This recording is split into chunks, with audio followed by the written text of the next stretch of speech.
Ansel, ito kapatid mo. Sabayaw mo yan. Nag-isip-isip na naman na aalis. O di dapat naka isang taon na siya sa Turkey. Isang taon na sa Europe. O yan, nagbago na naisip. Okay na yan, tama yan. Para kasi yung mga anak niya. Pag ito'y nakaalis, ito'y naayusan namin ng papel uli sa Jardine. Kasi di ba medical niya ng mga nakarang taon. Aminin natin totoo para may record na. No? Tulungan mo to makaalis kasi nakikita ko yung medyo sweldo nito hindi kasya para sa kanila. No?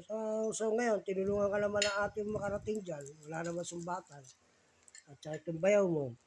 Tulungan mo sila kasi sinasabi niya yung pang-placement fee nga. So tiyak naman lulusot to sa Jardine. Okay, Mel? Kuyat nga nakakaawa Ayan, katulad dyan si si Angel, yung ni nakapasa na, inano na lang nanay mo. Thank you daw sa binigay mong 100,000. Binigay pang birthday. Binigay siya pang birthday ni Rancel Hello, kasi Okay? tingin mong pang cake. Birthday ko 17 Binili naman talaga ng mga cake. Nanay, ano nga Gcash mo? Okay, yan mga aplikante ko to kasi ito dapat nandun na sa Europe yan. Nag-withdraw. Medical na lang agency. So kasi ito si Wilfredo, siya tumuli ng Saudi. Pero 9 years ko to tinulungan na nasa Saudi sila mag-asawa. 11 years. 11 years ba? 11 years. 11 years pala, 11 years. Kaya natulungan ko sila mag-asawa. Doon na pinanganak yung tatlo nilang mga bata na. Doon na nanganak yan. Kaya hindi nakakalimot na hindi punta sa amin dito yan.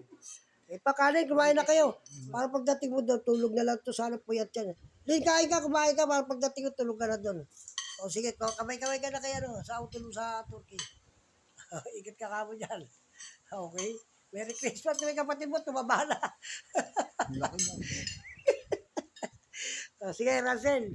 Gusto na lang kayong dalawa ni Ara dyan sa Turkey. Merry Christmas and Happy New Year sa inyo. Lagi kayo mag-iingat mag-asawa. Pag jowa. See you next year. Thank you.